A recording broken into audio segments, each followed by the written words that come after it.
Hello అందరికీ, ఇప్పుడైతే time వచ్చేసి 6:30 అవుతుంది. ఇప్పుడైతే బయట వెదర్ ఎలా ఉందో మీకు చూపిస్తాను. మీరు కనుక చూస్తే ఖచ్చితంగా షాక్ అవుతారు. నిద్ర లేచి బయటకు వచ్చి చూస్తే అసలు దట్టమైన పొగ మంచు.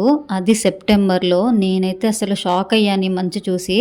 ఈ మంత్లో మీ దగ్గర వెదర్ ఎలా ఉందో కామెంట్ చేయండి. ఇక నేనైతే బాల్కనీ నుంచి వచ్చేసి వర్క్ అయితే స్టార్ట్ చేశాను. ఎర్లీగా వర్క్ ఫినిష్ అయిపోతే మా పాపకి ఆన్లైన్ క్లాసులు కాబట్టి తన పక్కనే కూర్చోవాలి. తన క్లాస్ టీచర్ చెప్పేవన్నీ తనకు అర్థం కావు కాబట్టి పక్కన కూర్చొని అన్ని చెప్తూ ఉండాలి. అప్పుడే తను రాస్తుంటది. మా పాపకైతే ఎగ్జామ్స్ వస్తున్నాయని వాళ్ళ మేడం అయితే టెస్ట్ కండక్ట్ చేస్తుంది. నాకైతే ఇలా ఆన్లైన్ క్లాసుల్లో పిల్లల్ని కూర్చోబెట్టడం ఇదే ఫస్ట్ టైం. నాకైతే ఈ ఎక్స్పీరియన్స్ చాలా కొత్తగా ఉంది. ఇలా ఆన్లైన్ క్లాసులు జరగడం వల్ల మా పాప అయితే వాళ్ళ ఫ్రెండ్స్ని చాలా మిస్ అవుతుంది. ఆన్లైన్ క్లాసులు జరిగినప్పుడు మీ ఎక్స్పీరియన్స్ ఎలా ఉందో కామెంట్ చేయండి. ఈ వీడియో కనుక మీకు నచ్చితే ఒక లైక్ చేయండి. అలాగే నా ఛానల్ని సబ్స్క్రైబ్ చేసుకోండి. Thanks for watching. బాయ్.